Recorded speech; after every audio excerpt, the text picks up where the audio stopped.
Hello everyone. आज चाहिँ म इनर्सियाको बारेमा बुझाउन प्रयास गर्छु है त। मैले के बुझाएको छु है भन्दाखेरि होइन, अब एउटा अब्जेक्ट तिमीहरू इमेजिन गर हो क्या, एउटा object it can be anything है। ओके, ट्रक ट्रक भने यसलाई ट्रक भने होइन, यो ट्रक भन्यो है। अब यो एउटा ट्रकलाई आप वा आफै रेस्टमा नि आउन सक्दैन र मोसनमा नि जान सक्दैन। के जान सक्छ र यो ट्रक आप हामीले स्टार्ट नगरिकन यो ट्रक मोसनमा नि जाँदैन र स्टप ब्रेक नहानिकन यो रेस्टमा नि आउँदैन। मतलब मोसनमा लग्न वा रेस्टमा ल्याउनलाई चाहिँ एउटा अब्जेक्टलाई केही न केही फोर्स लगाउनु पर्छ क्या। फर एक्जाम्पल है, यो ट्रक छ, यो ट्रकलाई मोसनमा लग्नलाई एक्सेलरेटर दबाउनु पर्छ कि नै? पर्छ नि। त्यस्तै यो ट्रकलाई रेस्टमा ल्याउन पनि ब्रेक त लगाउनु पर्छ नि। मतलब मोसनमा लग्नलाई पनि एक्सेलरेटर दबाउनु पर्यो, मतलब फोर्स लगाउनु पर्यो, र रेस्टमा ल्याउनलाई पनि ब्रेक दबाउनु पर्यो वा फोर्स लगाउनु पर्यो। मतलब some force has to be applied to move the body from rest or stop the body from motion. एउटा रेस्टमा भएको बडीलाई मुभ गराउनलाई पनि some force has to be applied, र एउटा मोसनमा भएको बडीलाई स्टप गराउन पनि some force has to be applied. अब यहाँ एउटा ट्विस्ट आउँछ क्या, यही कुराले गर्दा चाहिँ इनर्सियाको जन्म भएको हो भन्न पनि सकिन्छ होइन। अब एउटा कुरा आउँछ भन्दाखेरि डिफ्रेन्ट बडीहरूलाई डिफ्रेन्ट फोर्स लगाउनु पर्छ क्या, to make it move or to stop it from the motion. मतलब अब एक्जाम्पल नै दिनुपर्ने हुन्छ है तिमीहरूलाई। अब यो साइकल हो सम्झ है, इट्स अ साइकल है। मैले कस्तो बनाएँ छोड्यो होइन, यो लेखेको छ होइन, यो साइकल हो भनेर, इट्स अ साइकल है। अब यो साइकल मैले ऐना के भने, डिफ्रेन्ट बडीलाई डिफ्रेन्ट फोर्स लगाउनु पर्छ to make it move or to stop it from the motion. Suppose cycle imagine गर होइन, एउटा साइकललाई मोसनमा लग्न जति फोर्स लाग्छ त्यति नै फोर्स ट्रकलाई लगायो भने के यो ट्रक मोसनमा आउला त? अफकोर्स नट है, अफकोर्स नट। मतलब यो साइकललाई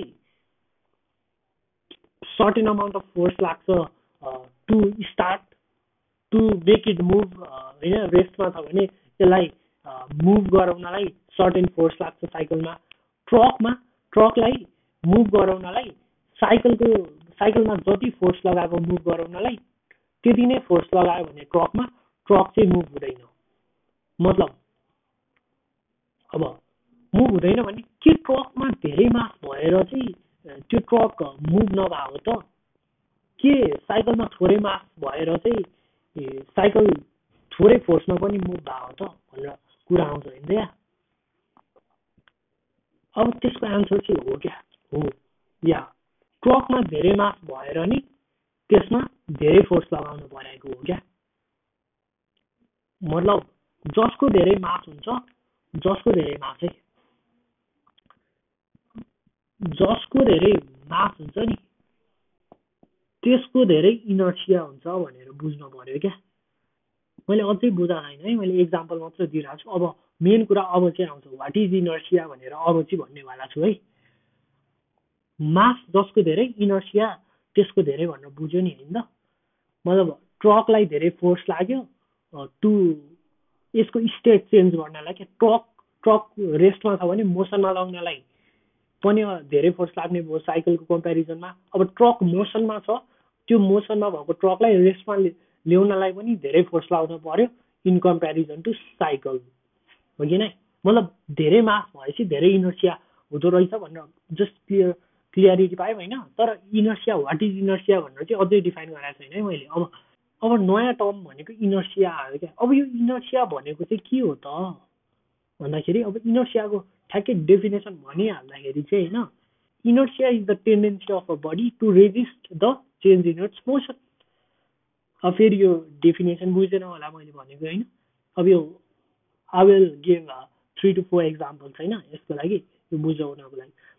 मतलब एउटा बडी कतिको कठोर भएर बस्छ क्या, कठोर भनेर बुझ्छौ नि होइन, पुरै चिप्केर क्या एउटै ठाउँमा, म त यहाँबाट हल्लिदिन। ट्रक रेस्टमा छ भने म रेस्टमै बस्छु, अर्को मोसनमा जाँदिनँ भनेर कठोर भएर बस्छ नि, त्यो टेन्डेन्सी, त्यो बडीको टेन्डेन्सीलाई नि इनर्सिया भन्छ क्या। एउटा ठाउँमा पुरै टालिएर बस्नु जस्तो क्या, एउटा ठाउँमा टालिएर बस्नु होइन, एउटा स्टेटमा चाहिँ टालिएर बस्नु। मतलब यो ट्रक यदि मुभ गरिरहेछ होइन, अब यो केमा छ, मोसनमा छ। अब यो मोसनमा छ भने यो यही स्टेटमा बसिराख्नु पर्यो क्या, यही स्टेटमा बसिराख्नु पर्यो, यही स्टेटमा कठोर भएर बस्नु पर्यो, मोसनमै कठोर भएर मोसनमै बस्नु पर्यो। अब यो रेस्टमा छ भने रेस्टमै कठोर भएर बस्नु पर्यो यो ट्रक, बुझ्यो नि होइन। त्यही हो क्या, inertia is the tendency of a body to resist the change in its motion. अब यो मोसन भने to resist the change in its state भने जस्तै हो क्या। ओके, अब सपोज ट्रक धेरै कठोर भएर बस्छ कि साइकल, ट्रक होइन त, ट्रक चाहिँ कठोर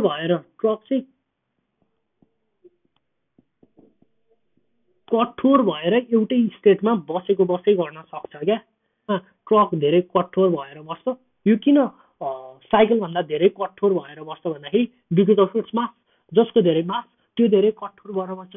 जो धेरै कठोर भएर बसे एउटा स्टेटमा त्यसलाई त्यति नै धेरै फोर्स लाग्छ to go into another state होइन, अर्को स्टेटमा जान पर्यो भने चाहिँ ट्रक र साइकल मध्ये ट्रकलाई नै धेरै फोर्स लगाउनु पर्छ, किन भन्दाखेरि इनर्सिया धेरै छ। मतलब यो इनर्सिया भनेको tendency of a body to resist the change in its state. मतलब एउटा स्टेटदेखि अर्को स्टेटमा जान्न को अटेरी गरेर बस्छ क्या।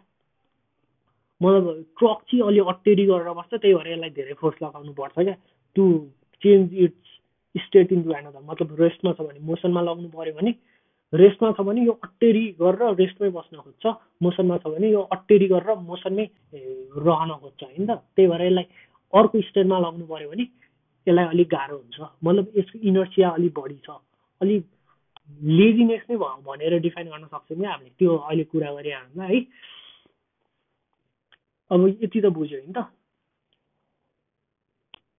मतलब साइकललाई थोरै फोर्स लगाउनु पर्ने भयो होइन टु चेन्ज इट्स स्टेट, अनि ट्रकलाई चाहिँ अलिक धेरै फोर्स लगाउनु पर्यो, साइकललाई चाहिँ थोरै फोर्स लगाउनु पर्यो to change its state, whereas ट्रकलाई चाहिँ धेरै फोर्स लगाउनु पर्यो to change its state, because ट्रकको धेरै मास छ।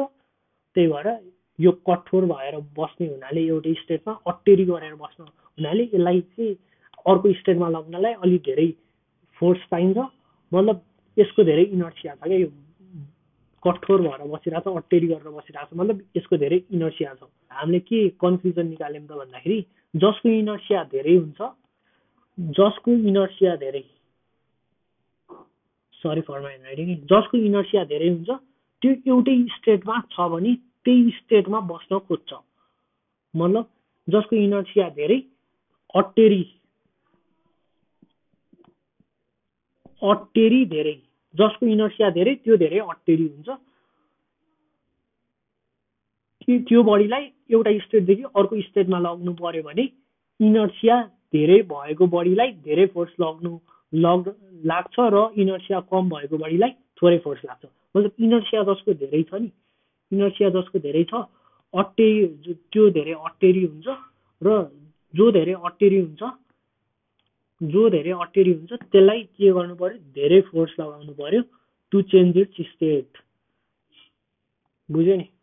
सो अर्को तरिकाले चाहिँ कसरी इनर्सियालाई डिफाइन गर्न सकिन्छ भन्दाखेरि inertia is the laziness of a body भनेर नि डिफाइन गर्न सकिन्छ।